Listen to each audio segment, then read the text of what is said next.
Hey everybody, J.D. Vance here, live from my office in the White House complex and filling in for somebody who cannot be filled in for, but I'm going to try to do my best, my dear friend, the great Charlie Kirk.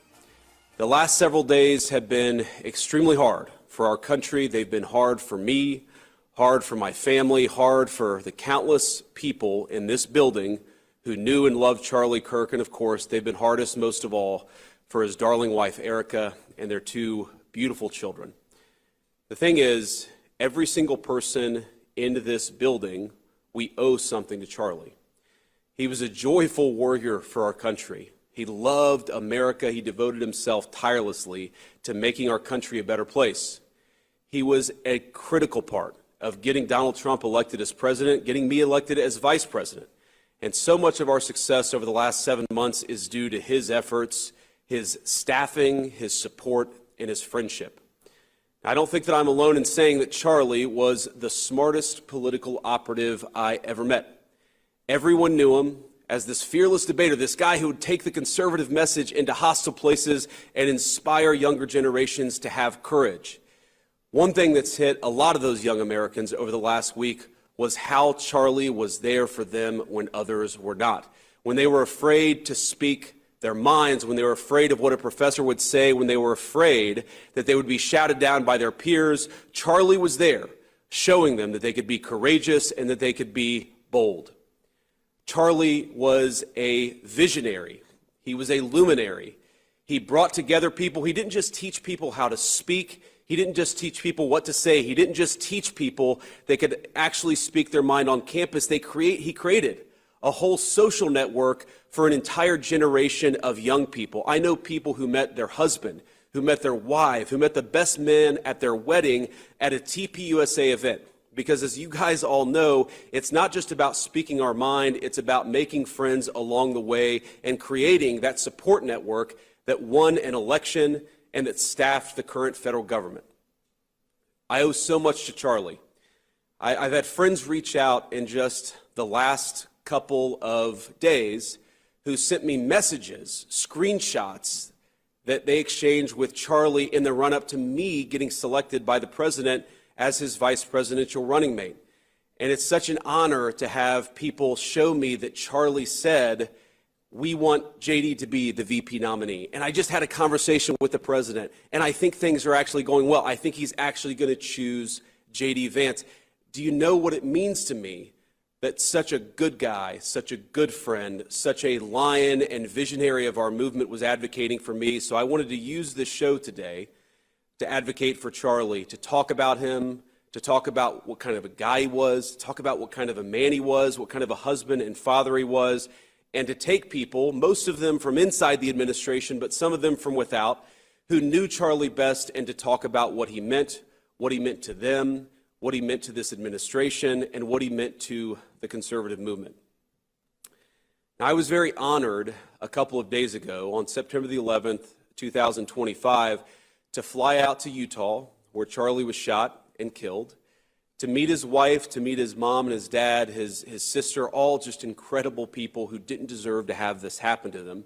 And I was also honored to be able to take Charlie's remains from Utah to Arizona. It was an amazing, amazing thing. It was heartbreaking, and it was sad, and it was terrible. But what an honor it was for me and my family to be welcomed in to the Kirk inner circle at their moment of grief. There are a few things that I want to talk about just from that moment. First of all, when I first met Erica, his lovely wife, and such an incredibly brave soul. I'm not sure if you saw her remarks after Charlie died. If you haven't, I would encourage you to go and see them, because you see this raw grief and incredible courage all in the same moment. And that's what we need right now. We need to grieve, but we also need this courage in this moment more than we've ever needed it. She gave me a hug, and she was heartbroken, as of course she would be, and she said that she loved him so much. And I said, Erica, he loved you so much. He died way too young, but he died a happy man because of you, because of the family that you gave him, because of the home and the life that you guys had built together.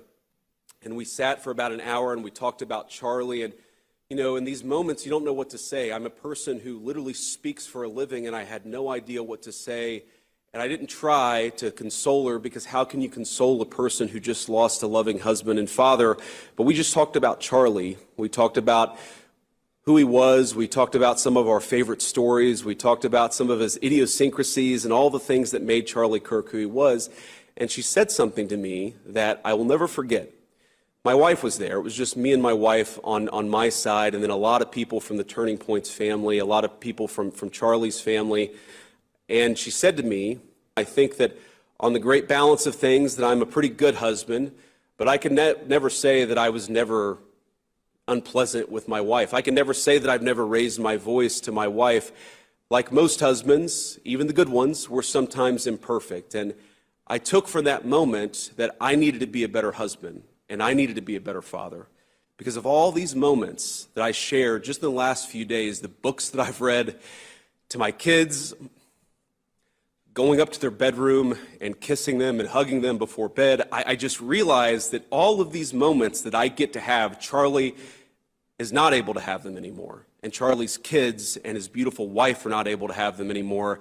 And maybe the best way that I can contribute and the best way that I can honor my dear friend is to be the best husband that I can be, to be the kind of husband to my wife that he was to his. You know, we talked all the time about the most important thing you could do is not vote for a particular candidate. It was to become, if you were a young man, a husband and a father. He talked about the joy that came from fatherhood, the joy that came from raising a family and being part of their growth and their development and all the incredible things that happen when you get to be a husband and father. And that is the way that I'm going to honor my friend, is to be the very best at that most important job that I can be. But that's not the only way that I'm going to honor Charlie. And there's going to be a lot of discussion over the next 2 hours of this radio program about what exactly that looks like. It's important, and Erica asked me this, to make sure that his movement, the movement that Charlie started, has to keep going. We have to build upon it. We have to add to it. We have to make sure that the next generation of young people feels confident and courageous to speak their mind and to speak the truth. We're going to talk about that. We're going to talk about why do we do this. Of course, we do this so that we can enact good public policy and take back our country. We're going to talk with senior officials in the administration about what we're trying to do to honor Charlie's legacy in that way. Of course, we have to make sure that the killer is brought to justice, and importantly, we have to talk about this incredibly destructive movement of left-wing extremism that has grown up over the last few years, and I believe is part of the reason why Charlie was killed by an assassin's bullet. We're going to talk about how to dismantle that and how to bring real unity that can only come when we tell the truth and everybody knows that they can speak their mind about the issues of the day without being cut down by a murderer's gun. We're going to talk about all of those things with friends of Charlie, with people in the administration, with people that he knew. You know, on a podcast a couple of months back, Charlie was asked about how he'd want to be remembered if he died. His answer: I want to be remembered for courage for my faith. That would be the most important thing. The most important thing is my faith, and that was Charlie. And in this dark moment for our country, I think that's the greatest lesson any of us can take from Charlie. To have faith in the Lord, and to be bold in how we glorify him. To be bold in our pursuits as Charlie was in his. So that's what we're going to spend a little bit of time doing this afternoon. Keeping this incredible show he created going and hearing from some of the people who were so fortunate to call Charlie a friend. We're going to pay tribute to his courageous legacy, and we're going to commit to keep it forever alive. I'm looking forward to this. Join us.